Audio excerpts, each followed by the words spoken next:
കർത്താവായ യേശു ക്രിസ്തുവിന്റെ അതിപരിശുദ്ധ നാമം വാഴ്ത്തപ്പെടുമാറാകട്ടെ. അനുഗ്രഹിക്കപ്പെട്ട നല്ല ദിവസത്തിനായിട്ട് ഞാനൊരു ദൈവത്തെ നന്ദിയോടെ സ്തുതിക്കുന്നു. തുറന്നു ദിവസന്റെ പാഠശാല എന്ന ഈ ബൈബിൾ ക്ലാസിന്റെ 146 സെഷനിലേക്ക് നമ്മൾ കടന്നു വന്നിരിക്കുകയാണ്. ദൈവം നമ്മളെല്ലാവരെയും ധാരാളമായിട്ട് അനുഗ്രഹിക്കട്ടെ, പരിപാലിക്കട്ടെ. റോമ ലേഖന പഠനത്തിലാണ് നാം ആയിരിക്കുന്നത്. കഴിഞ്ഞ ആഴ്ചയിൽ നാം ഇതിനോടുള്ള ബന്ധത്തിൽ 11 അധ്യായം ചിന്തിച്ചു തുടങ്ങി. ഇന്ന് തുടർമാനമായ ചിന്തകളിലേക്ക് വരണമെന്ന് ഞാൻ കർത്താവിൽ ആഗ്രഹിക്കുകയാണ്. റോമാലേഖനം 11 അധ്യായം വളരെ ഇമ്പോർട്ടൻ്റ് ആയിട്ടുള്ള ഒരു ചാപ്റ്ററാണ്. അതിൽ നല്ല ഒലിവും കാട്ടൊലിവും ഈ ഒരു വിഷയമാണ് നമ്മൾ ഇന്ന് ചിന്തിക്കുവാനായിട്ട് പോകുന്നത്. എന്നാൽ ആ വിഷയം പൂർണ്ണമായിട്ട് ഇന്ന് നമുക്ക് ചിന്തിച്ച് തീരുവാനായിട്ട് കഴിയത്തില്ല. അടുത്ത ദിവസം കൊണ്ട് നമുക്ക് ഈ ചാപ്റ്റർ തീർക്കുവാനായിട്ട് കഴിയത്തുള്ളൂ. പൂർണ്ണമായിട്ട് അതിനെ യാതൊരു സംശയങ്ങളുമില്ലാതെ നമ്മൾ പഠിച്ചു പോകുന്നതുകൊണ്ടാണ് ഈ ഒരു ചാപ്റ്റർ വളരെ ഇമ്പോർട്ടൻ്റ് ആയതുകൊണ്ടാണ് ഞാൻ അല്പം സമയമെടുത്ത് അതിൻ്റെ സൈഡിലുള്ള കാര്യങ്ങളോടൊക്കെ പറഞ്ഞ് അതിനെ ഒന്ന് പൂർണ്ണമായിട്ട് നിങ്ങളുടെ മനസ്സിൽ ഉറപ്പിക്കുവാനായിട്ട് ആഗ്രഹിക്കുന്നത്. ഒന്ന് രണ്ട് കാര്യങ്ങളൊന്ന് പെട്ടെന്ന് ഓർപ്പിച്ചിട്ട് ഞാൻ വിഷയത്തിലേക്ക് വരാം. നമുക്കെല്ലാവർക്കും അറിയുന്ന പോലെ ജനുവരി 6, 7, 8 തീയതികളിൽ കോട്ടയം കാസാമാരിയയിൽ വെച്ച് നടക്കുന്ന, അതായത് കാരിത്താസിലുള്ള കാസാമാരിയ എന്നൊരു ഫെസിലിറ്റീസിൽ വെച്ച് നടക്കുന്ന റൈറ്റ് ഡിവിഷൻ സെമിനാർ, അതൊരു റെസിഡൻഷ്യൽ സെമിനാർ ആണ്. റെസിഡൻഷ്യൽ സൗകര്യങ്ങളുള്ള സ്ഥലമാണ് ഈ കാസാമാരിയ എന്ന് പറയുന്നത്. നിങ്ങളുടെ സീറ്റുകൾ ഉറപ്പാക്കുവാനും അവിടെ താമസിക്കുവാൻ സൗകര്യമുള്ളവർ, ആവശ്യമുള്ളവർ ആ റൂമുകൾ ബുക്ക് ചെയ്യുവാനും ഒക്കെ ഞാൻ ഓർപ്പിക്കുകയാണ്. ബുക്കിംഗ് പ്രോഗ്രസ്സിൽ ആയിക്കൊണ്ടിരിക്കുന്നു എന്ന് ഞാൻ ഓർപ്പിക്കട്ടെ. AC റൂമുകളെല്ലാം തന്നെ തീർന്നു പോയി എന്ന് കേൾക്കുവാനായിട്ട് ഇടയായി. എന്നാൽ മറ്റു റൂമുകൾ അവൈലബിൾ ആണ്. നിങ്ങൾ എത്രയും പെട്ടെന്ന് അവിടെ താമസിച്ച് പഠിക്കുന്നത് വളരെ നല്ലതായിരിക്കും. കാര്യം ആ ഒരു 3 ദിവസം അതിനുവേണ്ടി വേർപെട്ടിരിക്കുവാൻ, ആണ്ടിന്റെ ആരംഭ ദിനങ്ങളാണ്.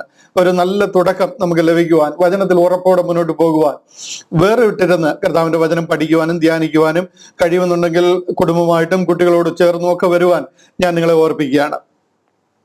അവിടെ നമ്മൾ ചിന്തിക്കുന്നത് ഓൺ വാട്ട് വി സ്റ്റാൻഡ്, നാം എന്തിൽ നിൽക്കുന്നു, നമ്മുടെ അടിസ്ഥാനം എന്താണ്, church the body of Christ, അതിൻ്റെ വിശ്വാസ പ്രമാണം, അതിൻ്റെ അടിസ്ഥാന പ്രമാണം എന്താണ് എന്നുള്ള തീമാണ് നമ്മളവിടെ പഠിക്കുന്നത്. അതിൻ്റെ എല്ലാ വശങ്ങളും നമ്മൾ ചിന്തിക്കും. അതിൽ എന്തുകൊണ്ടാണ് നമ്മൾ ആ അടിസ്ഥാന പ്രമാണങ്ങളാണെന്ന് പറയുന്നത് നമ്മുടെ ഇഷ്ടത്തിന് സെലക്ട് ചെയ്തിരിക്കുന്നതോ നമ്മുടെ താല്പര്യത്തിന് എടുത്തിരിക്കുന്നതോ അല്ല. ബൈബിൾ, ഈ തിരുവചനത്തിൽ അത് എത്ര ശക്തമായിട്ട് പറഞ്ഞിരിക്കുന്നു എന്ന് അതിൻ്റെ എല്ലാ റെഫറൻസുകളും എല്ലാ ആസ്പെക്റ്റുകളും ചിന്തിച്ച് നിങ്ങളുടെ മനസ്സിൽ അത് ഉറപ്പിക്കുവാൻ, നിങ്ങൾക്ക് അത് പറഞ്ഞു തരുവാനായിട്ട് ആ 3 ദിവസം വേർതിരിക്കുക. പലരാ വിഷയത്തെക്കുറിച്ച് സംസാരിക്കും. അതിലൊക്കെ ഒരു ധൈര്യം പ്രാപിക്കുവാൻ, ആ സത്യം മനസ്സിലാക്കുവാൻ, നിങ്ങളുടെ സംശയങ്ങൾ മുഴുവനും ചോദിച്ച് അതിനെ അവിടെ മനസ്സിലാക്കിക്കുവാനും ഒക്കെ അവസരങ്ങൾ ഒരുങ്ങുന്ന രീതിയിലാണ് ആ ട്രെയിനിങ്ങുകൾ ക്രമീകരിച്ചിരിക്കുന്നത്. അടിസ്ഥാന പ്രമാണമാണ്. അപ്പൊ അതിനു വേണ്ടിയിട്ട് അല്പം സമയം വേർതിരിക്കുവാനും നിങ്ങളുടെ ബുക്കിങ്ങുകൾ എത്രയും പെട്ടെന്ന് ഉറപ്പാക്കാൻ. കാര്യം നമുക്ക് ഏത് ഹോൾ എടുക്കണം, എത്ര പേർക്ക് ഫുഡിന്റെ കാര്യങ്ങൾ ക്രമീകരിക്കണം, എത്ര റൂംസ് ബുക്ക് ചെയ്യണം, അതെല്ലാം അറിയണമെന്നുണ്ടെങ്കിൽ നമുക്ക് ആ എണ്ണം നേരത്തെ ലഭിക്കണം. അതിനായിട്ട് നിങ്ങൾ ഉത്സാഹിക്കുവാൻ, ബുക്ക് ചെയ്യുവാൻ ഞാൻ വിശേഷാൽ ഓർപ്പിക്കുകയാണ്. ബ്രദർ സിബി, ബ്രദർ എൽദോ വർഗീസ്, ഇവരെ കോൺടാക്ട് ചെയ്ത് കഴിഞ്ഞാൽ, ഡോക്ടർ ചെറിയാൻ കുര്യൻ, ഇവരെ കോൺടാക്ട് ചെയ്ത് കഴിഞ്ഞാൽ നിങ്ങൾക്ക് ഇതിനെക്കുറിച്ചുള്ള എല്ലാ സംശയങ്ങളും ക്ലാരിഫൈ ചെയ്യുവാനായിട്ട് കഴിയും. ഇത് റൈറ്റ് ഡിവിഷൻ സെമിനാറിന്റെ കോൺടാക്ട് ആണ്. ബ്രദർ സിബി ഇലന്തൂർ, അദ്ദേഹത്തിന്റെ നമ്പറുണ്ട്. ബ്രദർ എൽദോ വർഗീസ് കോട്ടയം ചർച്ചിന്റെ ശുശ്രൂഷകനാണ്. Doctor Cherian Kurian the gate മിനിസ്ട്രീസിന്റെ ഓണറബിൾ സെക്രട്ടറിയാണ്. ഇവരെ കോൺടാക്ട് ചെയ്ത് കഴിഞ്ഞാൽ നിങ്ങൾക്ക് ഈ കാര്യങ്ങൾക്ക് ഒരു ഉറപ്പുണ്ടാക്കുവാനും അതിനു വേണ്ടിയിട്ടുള്ള ബുക്കിങ്ങിന്റെ കാര്യങ്ങൾ ക്രമീകരിക്കുവാനും കഴിയും എന്ന് വിശേഷാൽ ഞാൻ ഓർപ്പിക്കുകയാണ്. രണ്ടാമതായിട്ട് നമുക്ക് ജനുവരി മാസത്തിൽ തന്നെ എറണാകുളത്ത് വൈറ്റില കേന്ദ്രമാക്കി ഒരു സഭാ കൂടി വരവ് ആഗ്രഹിക്കുന്നു എന്ന് നമ്മൾ പറഞ്ഞിരുന്നു. അതിനായിട്ട് പ്രാർത്ഥിക്കണമെന്ന് അപേക്ഷിച്ചിരുന്നു. നിങ്ങളുടെ എല്ലാവരുടെയും പ്രാർത്ഥനയുടെ ഫലമായിട്ട് കർത്താവ് നമുക്ക് അങ്ങനെ ഒരു സ്ഥലം ഒരുക്കിയിരിക്കുകയാണ്. ജനുവരി മാസം ആദ്യ ദിവസങ്ങളിൽ തന്നെ എറണാകുളത്ത് ഒരു കൂടി വരവ് പ്രാർത്ഥിച്ച് ആരംഭിക്കുവാനായിട്ട് ആഗ്രഹിക്കുന്നു. അതിനു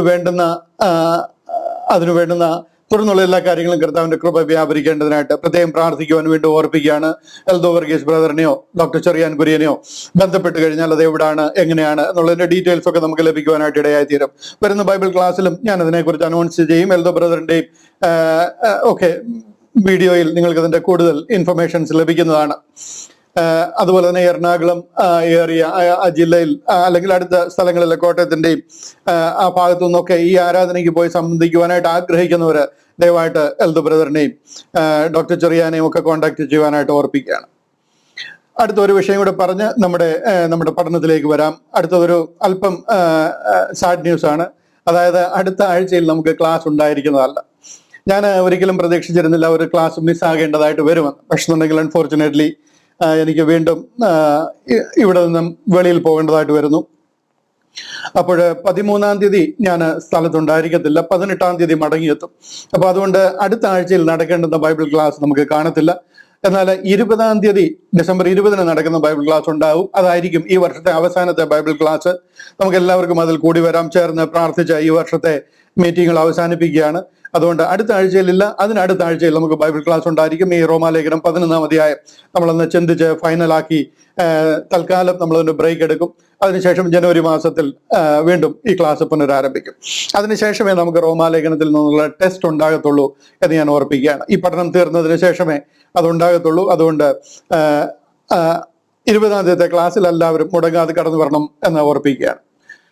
ഇന്ന് അതുപോലെ തന്നെ ഈ ക്ലാസ് കഴിയുമ്പോൾ നമ്മുടെ AWIന്റെ ഈ വർഷത്തെ അവസാനത്തെ ക്ലാസ് ആണ് ഇന്ന് നടക്കുന്നത്. അതുകൊണ്ട് ഈ ക്ലാസ് കഴിഞ്ഞു കഴിഞ്ഞാൽ ഒരു 10-15 മിനിറ്റ് ഞാൻ നിങ്ങളോടൊപ്പം ഉണ്ടായിരിക്കും. അതിനുശേഷം അതിലേക്ക് കയറേണ്ടതുകൊണ്ട് അധികം സമയം നിങ്ങളോടൊപ്പം കാണത്തില്ല എന്ന പ്രാരംഭമായിട്ട് ഓർപ്പിക്കുന്നു. കർത്താവിന്റെ കൃപ നമ്മളോട് കൂടെ ഇരിക്കട്ടെ. നമ്മുടെ വിഷയത്തിലേക്ക് വരികയാണ്. റോമാലേഖന പഠനത്തിലാണ് നാം ആയിരിക്കുന്നത്. ആ കാര്യങ്ങളെ കൂടുതൽ മനസ്സിലാക്കുവാൻ കർത്താവ് നമ്മളെ സഹായിക്കട്ടെ. റോമാലേഖനം 11-ാം അധ്യായം 1 മുതൽ 15 വരെയുള്ള വാക്യങ്ങൾ നമ്മൾ കഴിഞ്ഞ ആഴ്ചയിൽ ചിന്തിച്ചു. എങ്കിലും ഒരല്പം ഫാസ്റ്റ് ഫോർവേഡായിട്ടാണ് ഞാൻ പോയത്. പല കാര്യങ്ങളും ചേർന്ന് ചിന്തിക്കേണ്ടതായിട്ട് വന്നു. കാര്യം അതിൽ നിങ്ങളെ ഉറപ്പിക്കുവാൻ വേണ്ടിയിട്ടാണ്. അതിന്റെ ഫൗണ്ടേഷൻ എത്രമാത്രം ഉറപ്പുണ്ട് അതിന്റെ അനുസരിച്ചാണ് നമുക്ക് ആ കാര്യങ്ങളെ മനസ്സിലാക്കാനും ബിൽഡ് ചെയ്യാനും പറ്റുന്നത്. അതുകൊണ്ടാണ് ഞാൻ അതിന്റെ ചുറ്റുപാടുമുള്ള ചില കാര്യങ്ങൾ കൂടി ചേർത്ത് ഓർപ്പിക്കുന്നത്.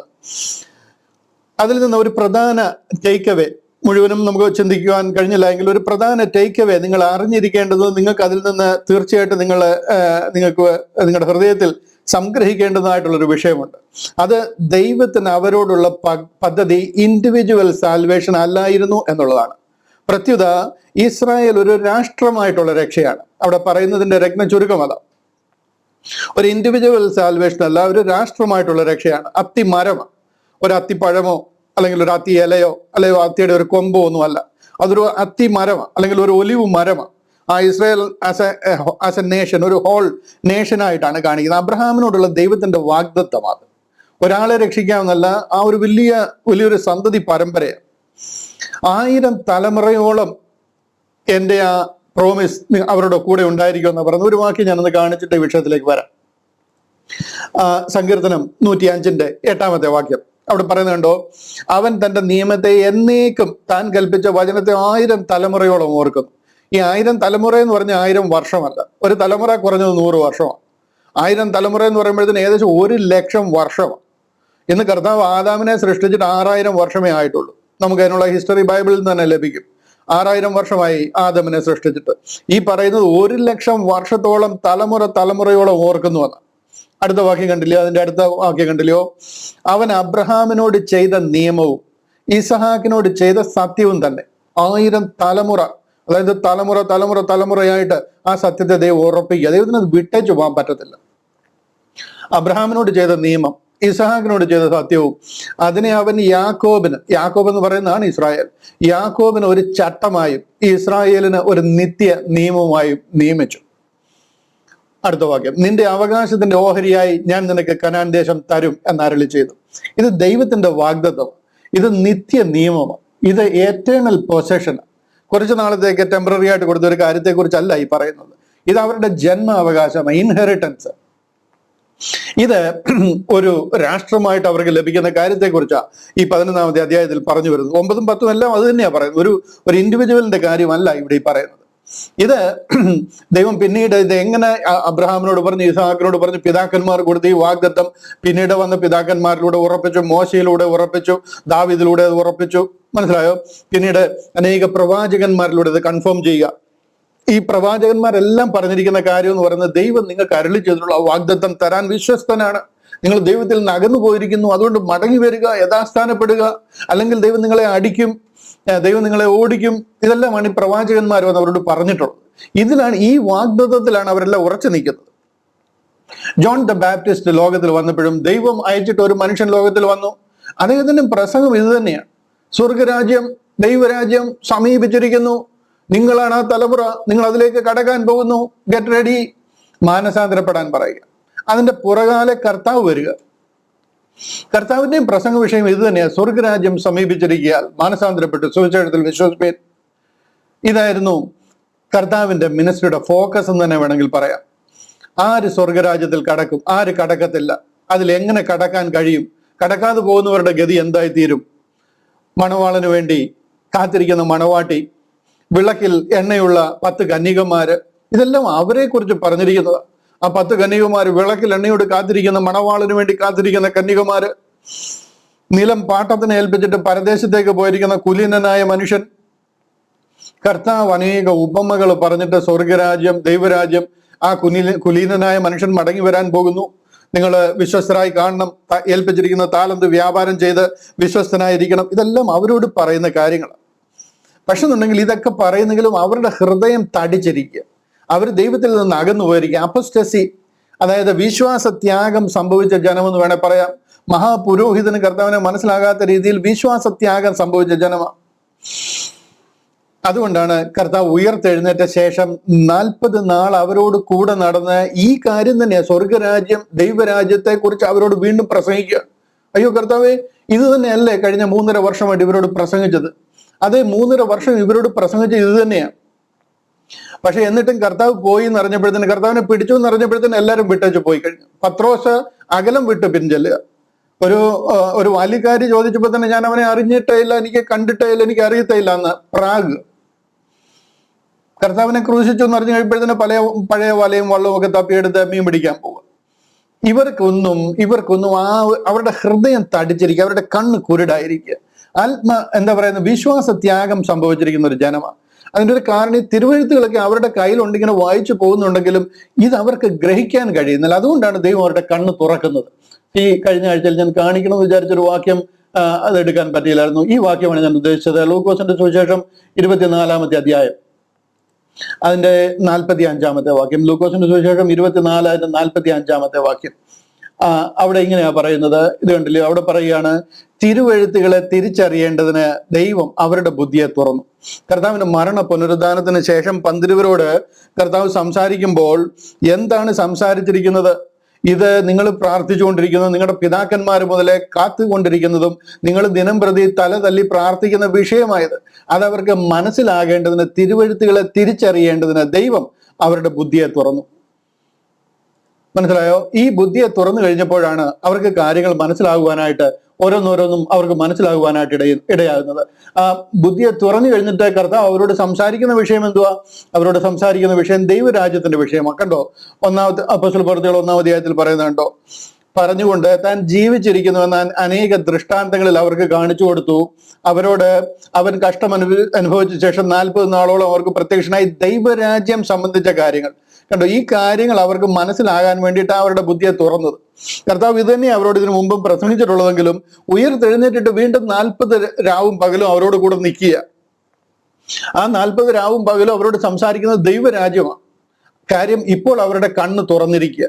അങ്ങനെ കണ്ണ് തുറന്നിരിക്കുന്നതുകൊണ്ടാണ് അടുത്ത വാക്യങ്ങൾ നോക്കിക്കഴിഞ്ഞാൽ 6-ാമത്തെ വാക്യത്തിൽ അവർ ചോദിക്കുന്നത്, ഒരുമിച്ച് കൂടിയിരുന്നപ്പോൾ അവർ അവനോട്, കർത്താവേ, നീ ഇസ്രായേലിന് ഈ കാലത്തിലോ രാജ്യം യഥാസ്ഥാനത്താക്കി കൊടുക്കുന്നത്? കാര്യം ദൈവം അവരുടെ കണ്ണുകളെ തുറന്നിരിക്കുക. തിരുവെഴുത്തുകളിൽ പറഞ്ഞിരിക്കുന്ന ഈ പ്രോമിസ് മനസ്സിലാക്കുവാൻ, തിരുവെഴുത്തുകളെ ഗ്രഹിപ്പാൻ ദൈവം അവരുടെ കണ്ണ് തുറന്നു. ദൈവം അവരോട് ഈ വിഷയത്തെക്കുറിച്ച് സംസാരിച്ചതിന്റെ പ്രതിഫലനമായിട്ടാണ് അവർ ഈ ചോദ്യം ചോദിക്കുന്നത്. കർത്താവേ, ഞങ്ങൾ കാത്തിരിക്കുന്ന വിഷയം അത് ഞങ്ങൾക്ക് ഈ കാലത്തിലാണോ നീ യഥാസ്ഥാനപ്പെടുത്തി തരുന്നതെന്ന് ചോദിക്കുക. ഇതെല്ലാം യഹൂദനോട് പറയുന്ന കാര്യങ്ങളാണ്, അവരുടെ വാഗ്ദത്തമായിട്ട് സംബന്ധിച്ചുള്ള വിഷയങ്ങളാണ്. എന്നാൽ ഈ കാലഘട്ടത്തിലെ ആത്മീക നേതാക്കൾക്ക് ഈ വിഷയം ഉൾക്കൊള്ളാനും കഴിയത്തില്ല, മനസ്സിലാക്കിയിട്ടുമില്ല. ഇവരെല്ലാവരും പ്രസംഗിക്കുന്ന ഇന്നത്തെ ബെഞ്ചമിൻ നെതന്യാഹു മാതിരി ഒരു ജനാധിപത്യ ഭരണം, ഒരു ഡെമോക്രാസി എന്നാണ് ഈ റോമൻ ആധിപത്യത്തിൽ ഞങ്ങളൊന്ന് മാറുന്നത്, ഞങ്ങൾക്ക് അങ്ങനെ ഒരു ഭരണത്തിലേക്ക് എന്ന് ഞങ്ങൾ വരും എന്നുള്ള വിഷയമാണ് അവർ ചോദിക്കുന്നത്. അന്നേരവും അവർക്ക് ഭരണത്തെക്കുറിച്ചാണ് അവരുടെ ചിന്തകൾ എന്നൊക്കെ പറഞ്ഞ് ആക്ഷേപിക്കുന്ന രീതിയിൽ ചില നേതാക്കന്മാർ പ്രസംഗിക്കുന്നത് ഞാൻ കേട്ടിട്ടുണ്ട്. ഇത് അവർ ചോദിക്കുന്നത് അവരുടെ പിതാക്കന്മാർ പോലെ അവർക്ക് കൊടുത്തിരിക്കുന്ന സ്വർഗരാജ്യം എന്ന് വരുമെന്ന്. അതിനെ വ്യക്തമായിട്ട് മനസ്സിലാക്കുവാൻ, തിരുവെഴുത്തുകളെ ഹൃദയത്തിൽ മനസ്സിലാക്കുവാൻ ദൈവം അവരുടെ ഹൃദയ കണ്ണുകളെ തുറന്നിരിക്കുക. അത് കഴിഞ്ഞ് കർത്താവ് ഉയർത്തെഴുന്നേറ്റ ശേഷം അവരോട് സംസാരിക്കുക. അതുകൊണ്ടാണ് ഈ ചോദ്യം വരുന്നത്. അല്ലാതെ ബെഞ്ചമിൻ നെതന്യാഹു മാതിരി ഒരാൾ എന്ന് വരുമെന്നുള്ള ചോദ്യമല്ല ഇത്. കാര്യം എന്താണെന്ന് ചോദിച്ചു കഴിഞ്ഞാൽ സ്വർഗരാജ്യം എന്താണെന്നേ നമുക്കറിയത്തില്ല. ഇതെല്ലാം നമുക്ക് വേണ്ടി തുറന്നിരിക്കുന്നതാണ്. നമ്മളിപ്പോൾ സ്വർഗരാജ്യത്തിലാണ് ആയിരിക്കുന്നത് എന്നൊക്കെ പഠിപ്പിച്ച് കംപ്ലീറ്റ് ഇതിനെ പെർവേർട്ട് ചെയ്ത്, കംപ്ലീറ്റ് എന്താ പറയുന്നത്, ട്വിസ്റ്റ് ചെയ്ത്, ഈ സുവിശേഷം മുഴുവനും കറപ്റ്റ് ചെയ്ത് ആ കോർ ക്രിസ്ത്യാനിറ്റിയെ മുഴുവനും തിരിച്ചു കളഞ്ഞിരിക്കുക, നമ്മളെ ഇതിന്റെ ഭാഗമായി തീർത്തിരിക്കുക. ഞാൻ ഒരു കാര്യം നിങ്ങളോട് പറയാം, നിങ്ങൾക്ക് എന്ത് മനസ്സിലായാലും ശരി മനസ്സിലായില്ലെങ്കിലും ശരി, അറ്റ്ലീസ്റ്റ് ഈ കാര്യങ്ങളൊക്കെ അറിഞ്ഞിരിക്കണം. അതായത് church, the body of Christ, അതൊരു റെമനന്റ് അല്ല, അതൊരു ഇസ്രായേലിൽ നിന്ന് ശേഷിപ്പിച്ചിരിക്കുന്ന ഒരു ശേഷിപ്പോ അല്ലെങ്കിൽ ശേഷിപ്പിന്റെ കൂടെ ചേർത്ത് പണിതിരിക്കുന്ന, അതിൻ്റെ കൂടെ ചേർത്തിരിക്കുന്ന എന്തെങ്കിലും അല്ല. ബോഡി ഓഫ് ക്രൈസ്റ്റ് എന്ന് പറയുന്നത് is not something left over after a separation. എന്തിനെയോ ഒരു വലിയ സംഗതിയിൽ നിന്ന് വേർതിരിച്ചെടുത്തിരിക്കുന്ന, സെപ്പറേറ്റ് ചെയ്തതിന് ശേഷം അവശേഷിച്ചിരിക്കുന്ന ഒരു ശേഷിപ്പല്ല ചർച്ച് എന്ന് പറയുന്നത്. It is a new creature. ആ new creature is made out of nothing. ഒന്നുമില്ലായ്മയിൽ നിന്നും ദൈവം പണിതിരിക്കുന്ന, ദൈവം ചെയ്തിരിക്കുന്ന ഒരു പുതിയ സൃഷ്ടിയാണ്. It's a new creation. അത് ഒന്നിൻ്റെ ശേഷിപ്പിന്റെ ഭാഗമല്ല. ഇസ്രായേലിൽ നിന്ന് വലിയൊരു വേർതിരിവ് നടത്തിയതിനു ശേഷം അവിടെ നിന്ന് അവശേഷിച്ച ഒരു കൊച്ചു ശേഷിപ്പല്ല ഈ ചർച്ച് എന്ന് പറയുന്നത്. ആ ചർച്ചിൽ, ഇന്നത്തെ ചർച്ചിൽ യഹൂദനൊന്നുമില്ല, യവനനൊന്നുമില്ല, ഒരു ജാതി മത വർണ്ണവർഗ വ്യത്യാസമില്ല. ഇതിലെല്ലാവരും ഒരുപോലെ, ആർക്കും ഒരു പ്രത്യേകതയുമില്ല. കൊരിന്ത്യർക്ക് എഴുതിയ 1-ാമത്തെ ലേഖനം 12-ാം അധ്യായം അതിന്റെ 13-ാം വാക്യത്തിൽ പറയുകയാണ്, യഹൂദനൊന്നുമില്ല, യവനനൊന്നുമില്ല, എല്ലാവർക്കും ഒരുപോലെ. ഇത് കണ്ടില്ല, ഞാനത് പ്രൊജക്ട് ചെയ്യാം. ഇവിടെ പറയണേ, യഹൂദന്മാരോ യവനന്മാരോ, ദാസന്മാരോ സ്വതന്ത്രന്മാരോ, നാം എല്ലാവരും ഇവിടെ ഒരുത്തർക്കും ഒരു പ്രാമുഖ്യവുമില്ല. എല്ലാവരും ഏക ശരീരമാകും. ഇതാ, ഈ ഏക ശരീരമാണ് ബോഡി, കർത്താവിന്റെ ശരീരമായത്. ആ ശരീരമാകുമാറ് ഒരേ ആത്മാവിൽ, പരിശുദ്ധ ആത്മാവിൽ സ്നാനമേറ്റ് എല്ലാവരും ഒരേ ആത്മാവിനെ പാനം ചെയ്തിരിക്കുക. ഇവിടെ ഒന്നിന്റെ ശേഷിപ്പല്ല നമ്മൾ, ഒരു ശേഷിപ്പും അല്ല നമ്മൾ. എഫേസ്യ ലേഖനം ഒരു വാക്യം കൂടെ കാണിക്കാം. എഫേസ്യ ലേഖനം 3-ാം അധ്യായം അതിന്റെ 9-ാമത്തെ വാക്യം കാണിക്കാം. അവിടെ പറയുകയാണ്, സകലവും സൃഷ്ടിച്ച ദൈവത്തിൽ, ഇത് കണ്ടില്ലയോ, സകല വിശുദ്ധന്മാരിലും ഏറ്റവും ചെറിയവനായ എനിക്ക് ജാതികളോട് ക്രിസ്തുവിന്റെ അപ്രമേയ ധനത്തെ കുറിച്ച് പ്രസംഗിപ്പാനും, സകലവും സൃഷ്ടിച്ച ദൈവത്തിൽ അനാദികാലം മുതൽ മറഞ്ഞു കിടന്ന ആ മർമ്മത്തിന്റെ വ്യവസ്ഥ ഇന്നതെന്ന് എല്ലാവർക്കും പ്രകാശിപ്പാനുമായി ദൈവം ഈ കൃപ നൽകിയിരിക്കുന്നു. ഇതാണ് ദൈവത്തിന്റെ സഭ, അല്ലെങ്കിൽ ഇന്ന് നാം ആയിരിക്കുന്ന, ഞാനും നിങ്ങളുമായിരിക്കുന്ന ബോഡി ഓഫ് ക്രൈസ്റ്റ്, ചർച്ച് എന്ന് പറയുന്നത് ഇതാണ്. അപ്പൊ പഴയ നിയമത്തിൽ ചർച്ച് ഇല്ലായിരുന്നു എന്ന് ചോദിക്കാൻ, ഉണ്ടായിരുന്നു. ചർച്ച് എന്ന് പറഞ്ഞു കഴിഞ്ഞാൽ വിളിക്കപ്പെട്ട വിശുദ്ധന്മാരുടെ കൂട്ടം, called out assembly of saints എന്നാണ്. അത് എല്ലാ കാലത്തിലും ഉണ്ട്. ആ കാലത്തിലും ദൈവത്തിന്റെ ഒരു വിളിക്കപ്പെട്ട വിശുദ്ധന്മാരുടെ കൂട്ടമുണ്ട്, അവരോട് പറഞ്ഞിരുന്ന കാര്യങ്ങളുണ്ട്. എന്നാൽ ദൈവം ആ പദ്ധതി മുഴുവനും 12 അപ്പോസ്തലന്മാരെ ചേർത്ത് ആ പദ്ധതി മുഴുവനും കൈവിട്ടതിന് ശേഷമാണ് സ്വർഗത്തിൽ മറഞ്ഞിരുന്ന ഒരു സ്വർഗീയ പദ്ധതി. അതാ ഞാൻ ഇപ്പൊ ഈ വായിച്ച് കേൾപ്പിച്ച വാക്യം, സകലവും സൃഷ്ടിച്ച ദൈവത്തിൽ അനാദികാലം മുതൽ. കണ്ടോ, സകലവും സൃഷ്ടിച്ച ദൈവത്തിൽ അനാദികാലം മുതൽ. ഈ അനാദി എന്ന് പറഞ്ഞു കഴിഞ്ഞാൽ ആകാശവും ഭൂമിയും സൃഷ്ടിക്കുന്നതിന് മുൻപുള്ള കാലമാണ്. ആ അനാദികാലം മുതൽ മറഞ്ഞു കിടന്ന, ഇതൊന്നും തെറ്റുപറ്റി എഴുതിയിരിക്കുന്നതല്ല, അനാദികാലം മുതൽ മറഞ്ഞു കിടന്ന മർമ്മത്തിന്റെ വ്യവസ്ഥ ഇന്നതെന്ന് എല്ലാവർക്കും പ്രകാശിപ്പാനായി എനിക്ക് കൃപ നൽകിയിരിക്കുന്നു. അങ്ങനെ പൗലോസ് അപ്പോസ്തലനോട് വിളിച്ച് വേർതിരിച്ച് നമ്മെ അറിയിച്ചിരിക്കുന്ന ഒരു സ്വർഗീയ പദ്ധതിയിലാണ് ഞാനും നിങ്ങളും ആയിരിക്കുന്നത്. ഇത് ഒന്നിന്റെ ശേഷിപ്പല്ല, എവിടെ നിന്നും ഫിൽട്ടർ ചെയ്തതിന്റെ ബാക്കി വന്ന ഒരു ശേഷിപ്പിന്റെ ഭാഗമല്ല നമ്മൾ.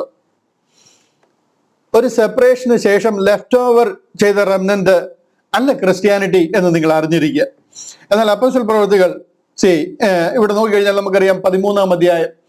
ഞാൻ നമ്മുടെ വിഷയത്തിലേക്ക് വരികയാണ്. ഞാൻ ഇതിന്റെ ആ ബാക്ക്ഗ്രൗണ്ട് ഒന്ന് പറഞ്ഞ് മനസ്സിലാക്കി നിങ്ങളെ അതൊന്ന് ഫോക്കസ് ചെയ്യിക്കുവാൻ വേണ്ടിയിട്ടാണ് ചില കാര്യങ്ങളോട് ഓർപ്പിക്കുന്നത്. അപ്പോസ്തല പ്രവൃത്തികൾ 13-ാം അധ്യായം അതിന്റെ 2-ാമത്തെ വാക്യം കണ്ടില്ലേ, അവിടെ പറയാണ്, അവർ കർത്താവിനെ ആരാധിച്ചും ഉപവസിച്ചും കൊണ്ടിരിക്കുമ്പോൾ, അതായത് പൗലോസും ബർന്നബാസും ഒക്കെ ചേർന്നുള്ള അന്ത്യോക്യയിലെ സഭയെക്കുറിച്ചായി പറയുന്നത്.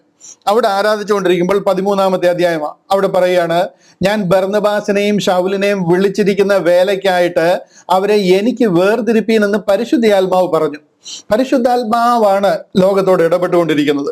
പരിശുദ്ധാത്മാവാണ് സ്നാനത്തിൽ നമ്മെ യേശു ക്രിസ്തുവിനോട് ചേർക്കുന്നത്. ആ പരിശുദ്ധാത്മാവ് പറയുക സഭയോട്. അത് പൗലോസിനോടൊക്കെ പേഴ്സണലായിട്ട് ഇടപെട്ട് പേഴ്സണലായിട്ട് ഗൈഡ് ചെയ്തുകൊണ്ടിരിക്കുക, കൈക്ക് പിടിച്ച് നടത്തിക്കൊണ്ടിരിക്കുകയാണെന്ന് വേണേൽ പറയാം. ഞാൻ ബർന്നബാസിനെയും ശൗലിനെയും വിളിച്ചിരിക്കുന്ന വേലയ്ക്കായിട്ട്, എന്തു വേലയ്ക്ക് വേണ്ടി പരിശുദ്ധാത്മാവ് അവരെ വിളിച്ചോ അവരെ എനിക്ക് വേർതിരിപ്പീൻ എന്ന് പരിശുദ്ധാത്മാവ് പറഞ്ഞു. അങ്ങനെ പരിശുദ്ധാത്മാവിനാൽ നയിക്കപ്പെടുന്ന സഭയാണ്.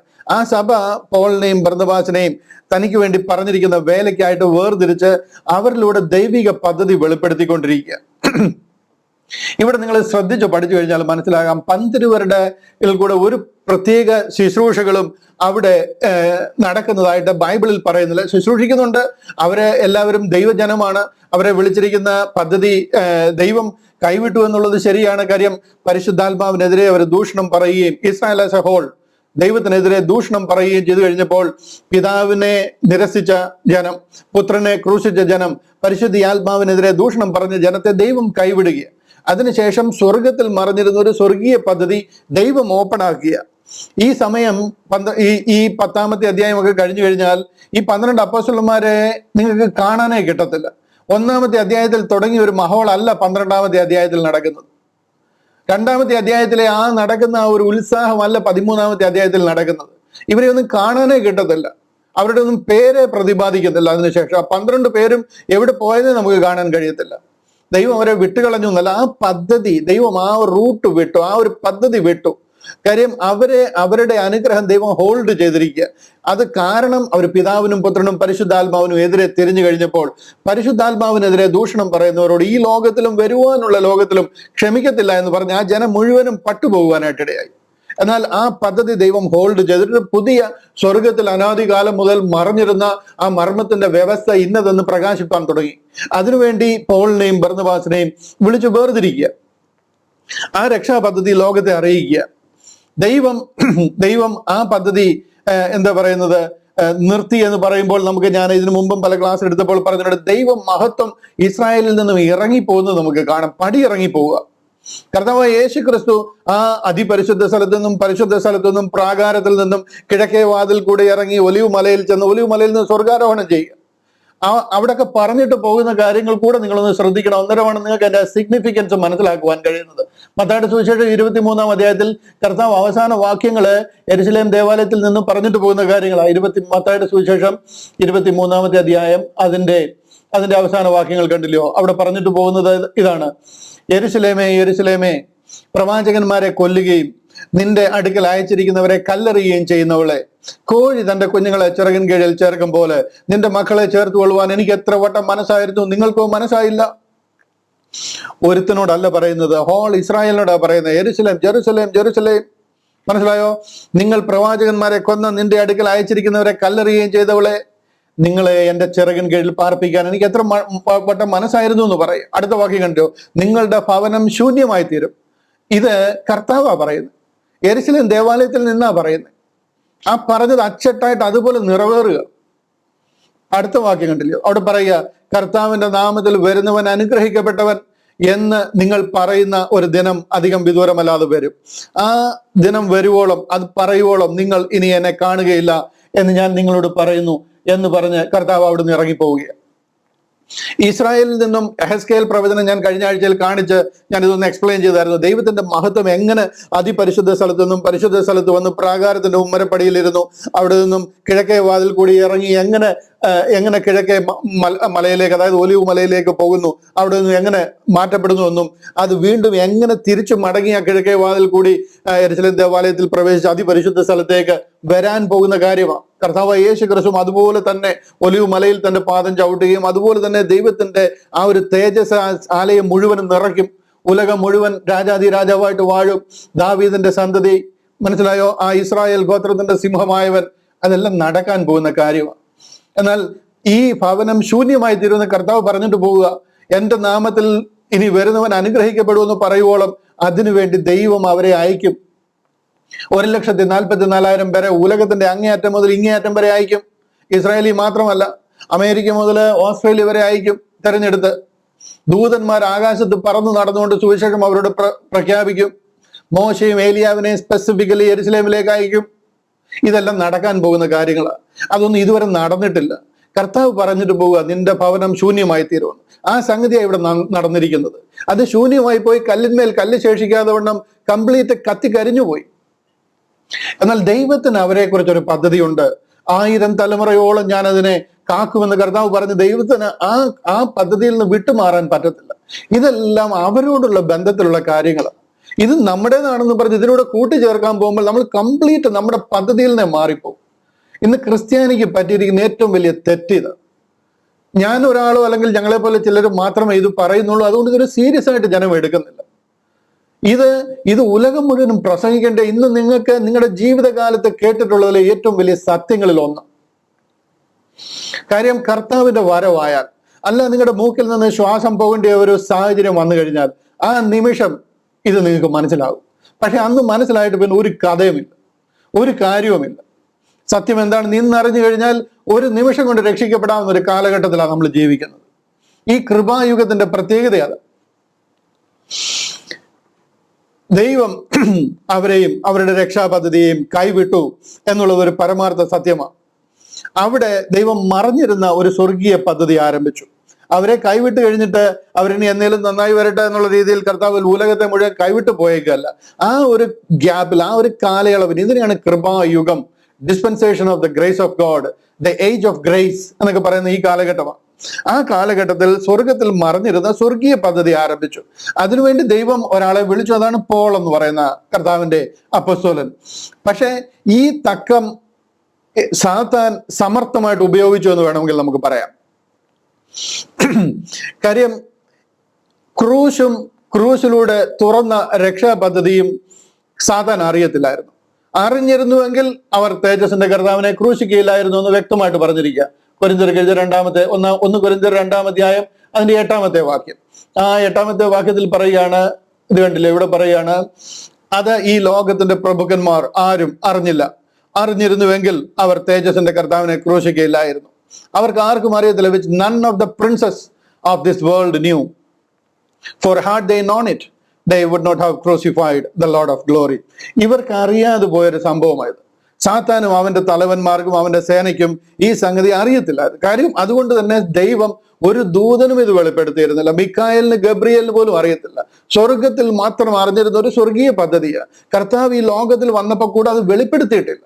കർത്താവിന്റെ കാൽവറിയിൽ ആണി അടിക്കുമ്പോൾ കൂടെ അവനിത് അറിയത്തില്ല. അവൻ ആ കൈകാലുകളിൽ ആണി അടിച്ച് തറയ്ക്കുമ്പോൾ അവസാനത്തെ തുള്ളി രക്തം ഒഴുകി വരുമ്പോഴും ഫൈനലി ഇറ്റ് ഈസ് ഡൺ എന്ന് പറഞ്ഞ് അവൻ ഇങ്ങനെ സന്തോഷിക്കുമ്പോഴും അവൻ അറിയത്തില്ല അവൻ ആണി അടിക്കുന്ന അവന്റെ തലയ്ക്കാന്നുള്ളത്. Had they known it they would not have crucified the Lord of glory. അങ്ങനെ സാത്താന് പറ്റിയ ഏറ്റവും വലിയ പരാജയം ആണ് കർത്താവിന്റെ ക്രൂശ് എന്ന് പറയുന്നത്. അതിൽ കൂടെ വിശ്വസിക്കുന്ന ഏവർക്കും രക്ഷ, ഏതു മനുഷ്യരും വിശ്വസിക്കുന്നവർക്ക് രക്ഷ. നേരത്തെ ഒരു മനുഷ്യൻ രക്ഷിക്കപ്പെടണമെന്നുണ്ടെങ്കിൽ 10 കൽപ്പനയും 613 സബ് ക്ലോസസും ഒക്കെ അടങ്ങുന്ന നിയമാവലികളും ഒത്തിരി കാര്യങ്ങളും ചടങ്ങുകളും പരിച്ഛേദനയും ഒക്കെ ഉണ്ടായിരുന്നു. എന്നാൽ ഇന്ന് ഏതു മനുഷ്യനും, അതും യഹൂദന് മാത്രമായിരുന്നു ആ രക്ഷാ പദ്ധതി. ആരെങ്കിലും രക്ഷിക്കപ്പെടണമെങ്കിൽ യഹൂദ മതാനുസാരിയായിട്ട് മാറണം. അവിടെ നിന്നും ഉലകത്തിലുള്ള സകല മാനവരാശിക്കും ഇതിലെ വിശ്വാസത്താൽ രക്ഷ എന്നൊരു പദ്ധതി ഓപ്പൺ ആകുക. സാത്താനെ സംബന്ധിച്ചിടത്തോളം അവനത് ചിന്തിക്കാനേ പറ്റത്തില്ല. അവൻ ഇത് അറിഞ്ഞിരുന്നുവെങ്കിൽ, ഇങ്ങനൊരു വലിയ ദേഹം എന്ന തിരശീല ചെയ്യുന്ന ഇങ്ങനൊരു ദൈവിക പദ്ധതി ഇതിലൂടെ തുറക്കാൻ പോവുകയാണെന്ന് അവനൊരു ഹിന്റെങ്കിലും കിട്ടിയിരുന്നെങ്കിൽ കർത്താവിന്റെ ക്രൂശ് നടത്തിക്കുവാൻ അവൻ അനുവദിക്കത്തില്ലായിരുന്നു. അവൻ അനുവദിച്ചില്ലെങ്കിൽ കർത്താവ് ചെയ്യത്തില്ലേ എന്ന് വേണമെങ്കിൽ നിങ്ങൾക്ക് ചോദിക്കാം. കർത്താവ് ഒന്നും ബലാത്കാരമായിട്ട് ചെയ്യത്തില്ല. ഇത് എന്റെ അഭിപ്രായമല്ല, തിരുവചനം പറയുക. Had they known it they would not have crucified the Lord of glory എന്ന്. അറിഞ്ഞിരുന്നുവെങ്കിൽ അവർ തേജസ്സിന്റെ കർത്താവിനെ ക്രൂശിക്കയില്ലായിരുന്നു എന്നുള്ളത്. ആ ക്രൂശിച്ച് കഴിഞ്ഞപ്പോൾ, ഇങ്ങനൊരു സ്വർഗീയ പദ്ധതി തുറന്നു കഴിഞ്ഞപ്പോൾ ഇതെല്ലാവർക്കും രക്ഷയാ. ഇനി ഇതിന് എന്ത് ചെയ്യാൻ പറ്റും? കർത്താവ് മരിച്ചിട്ടില്ലെന്ന് പറയാൻ പറ്റുമോ? സാത്താന് ലോകത്തിൽ പരത്താൻ പറ്റുമോ കർത്താവ് മരിച്ചിട്ടില്ല എന്ന്? ആ കാലഘട്ടത്തിൽ 500 പേര് ദൃക്സാക്ഷികളാണ്. ഇത് ഒരു വിധത്തിലും പരത്താൻ പറ്റത്തില്ല. പിന്നെ എന്ത് ചെയ്യണം? സാത്താൻ ഭയങ്കര ബുദ്ധിശാലിയാണ്. അവൻ ജനത്തെ വിശ്വസിപ്പിക്കാൻ എല്ലാം കഴിയുന്ന ഈ ലോകത്തിന്റെ ദൈവം. അവൻ ഇവിടെ ദൈവം കൈവിട്ട ഒരു പദ്ധതിയെ അവൻ എടുത്തു പൊക്കി അവന്റെ കയ്യിലെടുത്തു. ഞാൻ ഇങ്ങനെയൊക്കെ പറയുമ്പോൾ അത് നിങ്ങൾക്ക് മനസ്സിലാകാൻ വേണ്ടിയിട്ടാണ് പറയുന്നത്. അതിന്റെ ആത്മീക അർത്ഥമാണ് നിങ്ങൾ ഉൾക്കൊള്ളേണ്ടുന്നത്. ലെജിറ്റിമേറ്റ് ആയിട്ടുള്ള ഒരു പദ്ധതിയായത്. അതിൽ വിശ്വസിച്ചാൽ രക്ഷിക്കപ്പെടുന്ന ഒരു പദ്ധതിയാണ്. എന്നാൽ പരിശുദ്ധ ആത്മാവ് ഇവിടെ എന്റെ വേലയ്ക്ക് വേണ്ടി വേർതിരിപ്പില്ലെന്ന് പറഞ്ഞ് പൗലോസിനെയും ബർന്നബാസിനെയും വിളിച്ച് വേർതിരിച്ച് അനാദികാലം മുതൽ സ്വർഗത്തിൽ മറഞ്ഞിരുന്ന ഒരു സ്വർഗീയ പദ്ധതിയുടെ വെളിപ്പാട് ഇവിടെ നടക്കുക. അത് ലോകത്തെ അറിയിക്കുന്ന ഒരു വലിയ വേലയ്ക്ക് വേണ്ടി ദൈവം അവരെ വിളിച്ചിരിക്കുക. കൈക്ക് പിടിച്ച് നടത്തുക, രാവും പകലും ദൈവം ദർശനത്തിൽ ഇടപെട്ട് സംസാരിച്ചു കൊണ്ടിരിക്കുക. അങ്ങനെ പോളിൽ കൂടെ ഒരു വലിയ പ്രവർത്തനം നടക്കുക. ഭൂലോകത്തെ കീഴ്മേലും മറിക്കുന്നവർ ഇവിടെയും എത്തിയിരിക്കുന്നു എന്ന് പറയുന്ന ലെവലിൽ ഒരു ഭയങ്കര പ്രവർത്തനം നടക്കുക. അവിടെ പന്തിരുവരുമായിട്ട് ഒരു ബന്ധമില്ല. പന്തിരുവരുടെ സുവിശേഷം വന്ന് പറഞ്ഞാൽ അത് വേറൊരു സുവിശേഷമായിട്ട് മാറും. ആ വേറൊരു സുവിശേഷമാണ് ഗലാത്യയിൽ വന്ന് പറഞ്ഞത്. അതുകൊണ്ട് പോൾ അവരുടെ അടുക്കൽ ചെന്നിട്ട് 15-ാമത്തെ അധ്യായത്തിൽ ഒരു സന്ധി ഉണ്ടാക്കുന്നത്. അതുകൊണ്ടാണ് പറയുന്നത്, ഞങ്ങൾ നിങ്ങളോട് പറഞ്ഞതല്ലാതെ വേറെ ഒരു സുവിശേഷം, ഇനി സ്വർഗത്തിൽ നിന്നൊരു ദൂതൻ വന്ന് പറഞ്ഞാൽ പോലും അവൻ ശപിക്കപ്പെട്ടവനാണെന്നൊക്കെ പറയുന്നത്.